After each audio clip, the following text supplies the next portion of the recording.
What's going on, everybody? It's Alan from Breaking and Entering. We are talking to the Milwaukee music scene today, and we are talking to definitely somebody that is very integral to it as of late.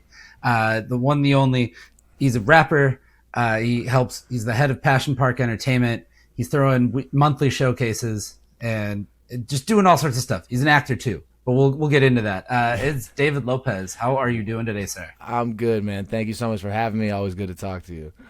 You're somebody whose name, I mean, kept popping up for a very long time, and I kept seeing Passion Park for a very long time. But for those that don't know, kind of give them your backstory, just where you're from and how you kind of really got started making music. Yeah, it's been a kind of really between Chicago and Milwaukee, just like a loop for the past 15 years. I grew up, born and raised in Chicago, but I was like a basketball player my whole life, so like I didn't really focus on music or whatever until I ended up going to college up here in the Milwaukee area, Concordia. Shout out to Concordia. But I started making music in college, right? So actually, my first shows and my first kind of like experience doing it was actually up here in the Milwaukee area. Actually, my first show ever was at Hot Water Warehouse, which is now the Cooperage. So it was like crazy. It was probably, I don't know, 13 years ago or something like that. But so I started up here doing all that, and then I moved back to Chicago for a couple of years, and that's when I started Passion Park. So Passion Park was really just like my publishing company, essentially. Like when I was going to drop my first album, I knew that you needed like I was doing some research. I was like, oh, you want like a vanity publisher or like some sort of company. But I always thought about things long term, so I really was like, well, let me think of a company name that'll work, that'll like maybe could long term. And since I'm an actor too, I was like, who knows? It could just be my production company long term. So I created Passion Park, which is kind of an ode to where I grew up in Rogers Park, Illinois, Chicago. So I created that. We started doing some shows down there, but it was really just, it was like, I guess essentially my label for when we drop music, but it's not a real label. So I was running shows, doing this, the Passion Park Experience. We started this monthly show down in Chicago for a couple years. Started with a comedian friend of mine. So it was actually originally half comedy, half music. And in Chicago, the comedy scene is crazy. So it was like really like to start, like we got really good crowds, really good energy from a lot of people because we had like kind of comedians that were getting pretty known. To be honest, we've had a comedian that's been on SNL. We had the guy who co-hosted with me is like, he just got posted in like a Vanity Fair article in Ireland or something. So, awesome. There's some weird history to it. And then pandemic, my wife and I decided to move back to Milwaukee. And pretty much right as the pandemic gates were kind of opening for live music, I started to run a show at Bremen. And I was slowly bringing back what we had done in Chicago. And now over the past couple of years, we've built it up. Now we're at Uptowner, but it's been running for a couple of years now pretty consistently. Yeah, and you've got a roster of talent with you too now. You've got Jesus, Kiev, Nezi. How'd you kind of find those guys? Was that just through doing shows at Bremen and kind of built a crew that way? Yeah, honestly, yeah, it's weird. We talk about it all the time. We're like, wait, where did we meet? How did we meet? What happened here? Actually, Jesus, I remember we met via Instagram. Like he knew a connection to my neighbor at the time who was a really talented photographer and artist. There's just like randomly amazing artists you meet. It's never like the ones that are like huge. It's just like this dude you met who's like, that's like one of the most talented people I've ever met. And so like, yeah, we met via Instagram that way. And then Kiev, same thing at some shows. And like pretty much all of it just organically over time has kind of just like built up. Yeah, absolutely. And you're releasing music with them now too. You put out a project in December, but you also dropped a ton of music in 2025. I mean, single after single after single, but then that grew into an EP. How much time went into the 90 Miles EP, and what was kind of the backstory for that? Yeah, thanks for asking. It's it's funny because I have been the type to create a lot, and I've put a fair amount. I really believe in like putting stuff out, like put your music into the world, and let the world see what it is. But so I've done that for a long time. So actually this year I felt like my output was a little bit less, but it really wasn't. But it just kind of for some reason felt that way. The 90 Miles thing is I have it's a 2-part album. So I had this grand theory or grand plan, which I always do, is like it's going to be 2 full-length albums of I-94, which came out first, 90 Miles. That's supposed to be like a Chicago-Milwaukee kind of blend and introduce some ideas and sounds. And then the next one is Havana Nights. That's a full-length body of work that's like, be like more similar to Cafecito as far as like a full-length album. Sure. So I've been working on it for like pretty much the whole year. It's kind of just like materialized like where all the ideas are going. But I've had the songs and like the general idea and game plan for the album for a while. So early 2026 is going to be Havana Nights, which is a different project for me, but something I'm very excited about.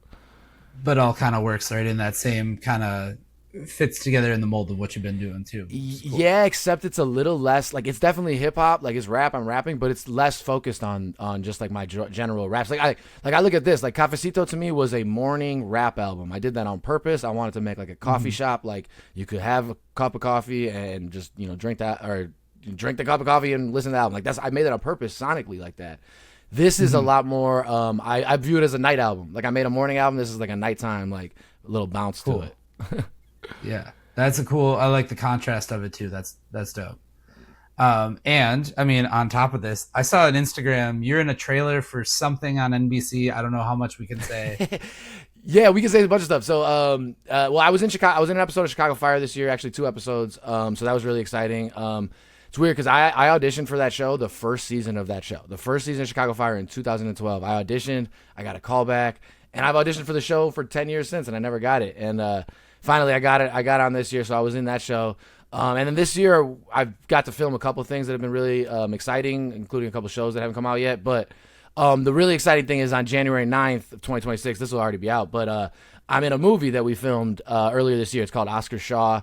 I play a role. I have lines. I play a legitimate role. It's not like a huge role, but I'm very excited. Tyrese is in it. Michael Jai White's in it. And it's going to be in theaters. So Wow, that's amazing. That well, I mean, what was that experience like for you? I'm sure, is that your first movie that you've been in? I filmed a movie the year. I've done independent movies. Like I did stuff on like when I first started, some of my friends' movies and stuff like that. And actually, one of them that was on a big screen once. But last year before this movie shot, I'm in another independent film that we shot like 2 years ago. It still hasn't come out. That's the weird thing about movie process. You just don't know.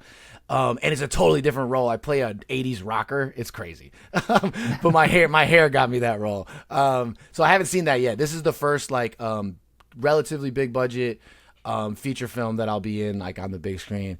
But it was a crazy process because it's shot in Louisville, Kentucky, and frankly, a lot of the non-star actors this is our first like big screen experience. So like it's not like as like at Chicago Fire they took care of me like trailer like kind of feel like a star. When you're doing movies, it really is more like passion projects. Like we're on the go. I had to put myself up in Louisville just to do it. But that's what we're willing to do. But we're gonna see you, on the big screen from it, and I mean, it all goes into something, right? That's awesome. Yeah, it's great. So, thank you. We've got that. We've got the you got the acting happening. You got the music happening. You got Passion Park Experience, which just got announced when we are recording this. That it's going to be the first Saturday of the month at Uptowner.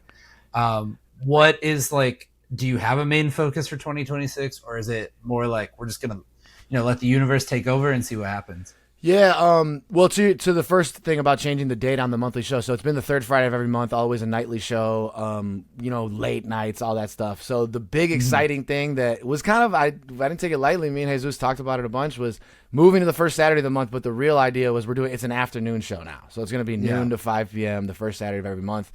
I always think about our festival that we run every year, like the funnest part is like that Saturday afternoon. It's like the best. It's like I like daytime shows. So I'm really excited to introduce that. I always like every year trying to just try something new, right?